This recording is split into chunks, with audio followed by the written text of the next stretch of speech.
Les gars, j'espère que vous allez bien. Nouvelle vidéo aujourd'hui. La liste des participants du All-Star Game est officiellement complète. À quelques heures du grand événement, à quelques heures du All-Star Game, nous attendons de voir le match des étoiles et nous attendons de voir l'affrontement entre la team LeBron et la team Durant. Étant dit, il est grand temps de faire une petite revue de l'effectif des participants. On s'intéressera sur chaque joueur sélectionné. Vous êtes prêts? Let's go! On rappelle le contexte. Cette année, pas de public, pas de sortie en dehors de la chambre d'hôtel, mais tout de même la NBA organise un All-Star Game le 7 mars à Atlanta. Skill Challenge et concours à 3 points en guise d'ouverture, animation musicale, concours de dunk à la mi-temps, mais surtout le fameux match des étoiles. Mais quels sont les participants du Skill Challenge les amis? On verra Covington, Doncic, Chris Paul, Randle, Sabonis et Nikola Vucevic. Qui aura le meilleur palmarès entre ces talentueux joueurs? Je dirais Domantas Sabonis parce que ce qu'il a montré l'an passé était magnifique. Mais malheureusement, le pivot d'Indiana s'est incliné face à Bam Adebayo qui a remporté le Skill Challenge 2020. Comme Sabonis, on reprend sa revanche et on arrache celui de 2021 et on y croit.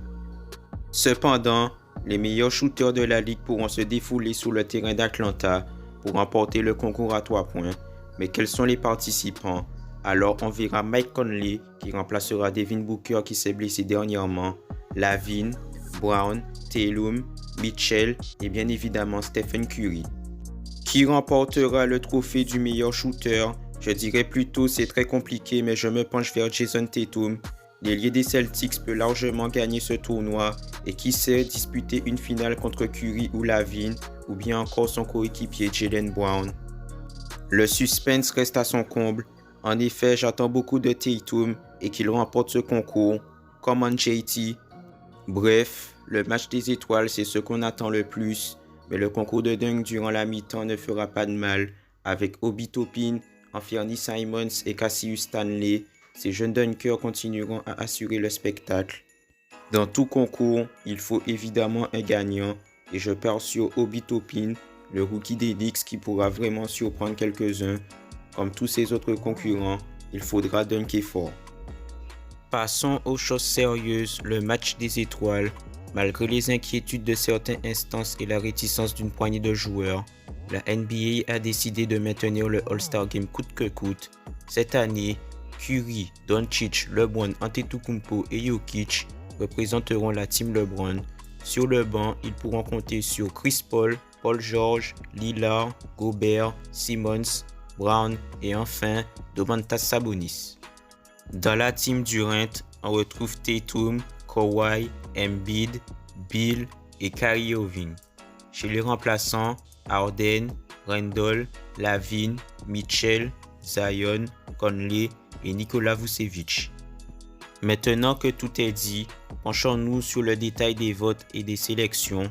Pour commencer, direction la conférence Ouest. Cette année, celui qui a reçu le plus de votes n'est d'autre que LeBron James.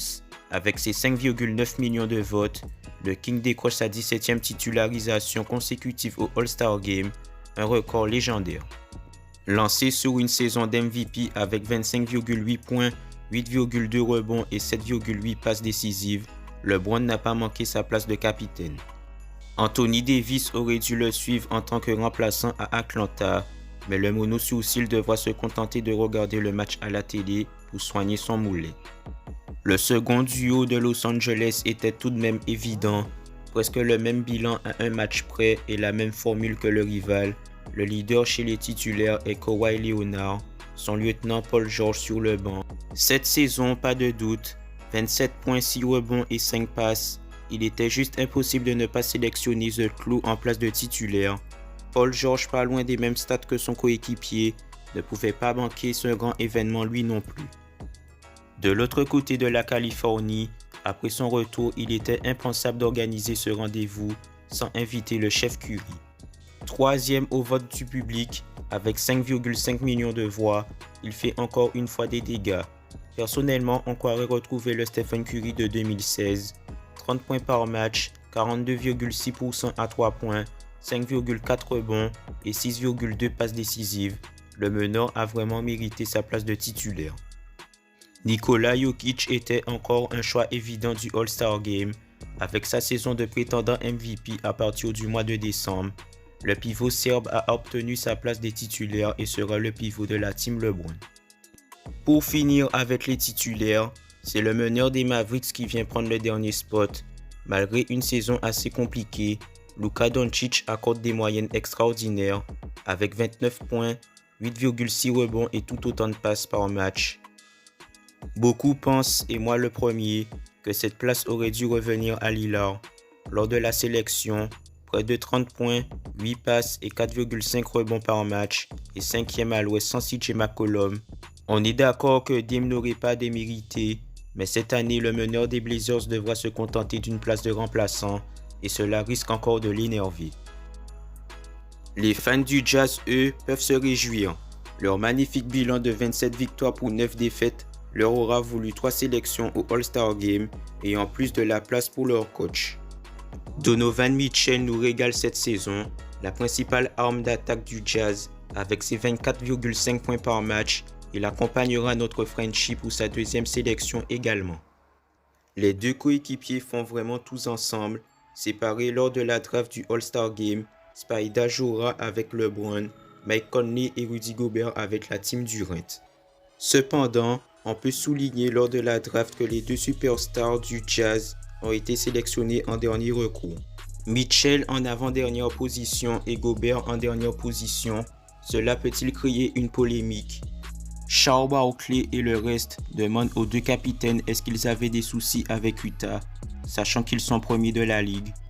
LeBron a répondu en plaisantant que quand on est jeune et quand on joue à la PlayStation, ce n'est pas avec le Jazz qu'on aimerait jouer, ce n'est pas une équipe qui nous viendra en tête, même au temps de Karl Malone et John Stockton.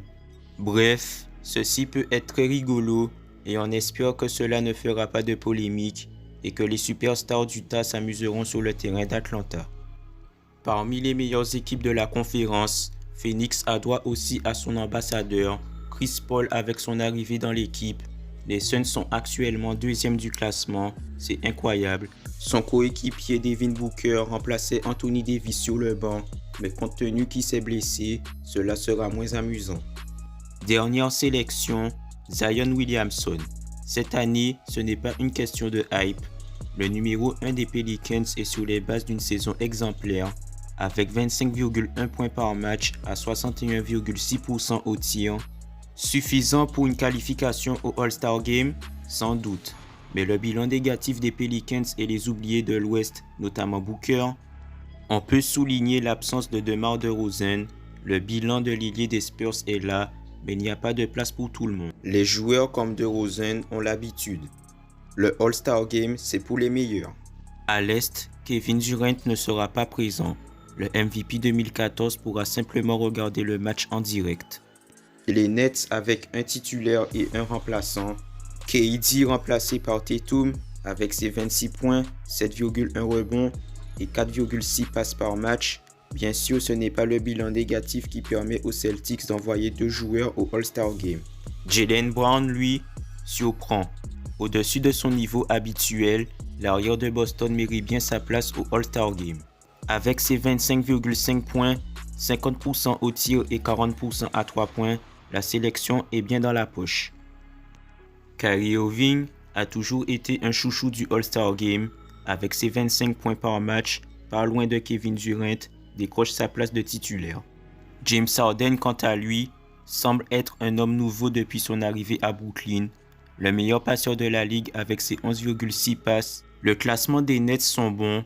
La défense n'est pas présente, mais cela sera leur souci en play-off. Au All-Star Game, c'est l'attaque et le spectacle qui comptent. Puisqu'on parle d'attaque, Bradley Beal, le meilleur scoreur de la ligue, avec 32,5 points par rencontre, cette année il a droit à sa sélection de titulaire. Les Wizards ne font pas une bonne saison, c'est vrai, mais on parle de 33 points par match et la saison dernière, il n'a même pas eu le droit d'être sur le banc. Passons au grand gabarit. Giannis Antetokounmpo lui aussi a largement sa place parmi les titulaires. 28,6 points, 11,8 rebonds et 6 passes, cela est devenu une habitude chez le Greek Freak, mais c'est largement suffisant pour un ticket All-Star. Son lieutenant Chris Middleton n'a été jugé digne pour une sélection, malgré ses 20 points à 49,8% au tir et 43,4% à 3 points. Middleton devra augmenter du niveau. Au poste de pivot, Joel Embiid a été choisi meilleur bilan de la conférence. 30 points et 11,3 rebonds par match, des pourcentages très satisfaisants, une bonne défense avec plus de 4 millions de votes. Pour accompagner son coéquipier, Ben Simmons fait partie aussi du voyage, autour de 16 points, 8 rebonds et 8 passes par match. Mais malheureusement, le duo des Sixers ne participeront pas au All-Star Game pour détection de Covid, qui sera le pivot titulaire de la team KD et qui remplacera Ben Simmons. Pour Philadelphie, c'est Doc Rivers qui sera aux commandes de la team Durant. Zach LaVine, enfin, première sélection au All-Star Game. LaVine pourra aller plus loin que le concours de dunk, mais sera bien là au match des étoiles, avec sa montée en puissance cette année. Le meneur des Bulls atteint des effectifs corrects, 29,5 points, 55% au tir, 44,3% à 3 points. C'est la même musique avec Julius Randle qui disputera son premier All-Star Game à Atlanta avec ses 23 points, 11 rebonds et 5,5 caviar par match pour New York, 8e à l'Est. Même bilan pour Nikola Vucevic, le dernier remplaçant de cette sélection. Au bout de la liste, Domantas Sabonis avec 21,5 points, 11,6 rebonds et 5,7 passes. Le pivot a été oublié, mais remplace un joueur blessé, malgré un bilan positif, 4e à l'Est. Sabonis a tout d'un All-Star. Trae Young, Westbrook n'ont pas été sélectionnés. Même chose pour le Heat qui ne dispose d'aucun All-Star cette année. Des questions à se poser. Un All-Star Game spécial, beaucoup d'absents et beaucoup de joueurs snobés, comme ceux que j'ai cités. Bref. Qui sera MVP du All-Star Game? Curry, LeBron, Antetokounmpo, Bill ou encore Kawhi? On le saura dès lors. Voilà les amis, c'est la fin de cette vidéo. Comme d'habitude, on partage, on like, on s'abonne et on se dit à très vite pour de nouvelles infos NBA.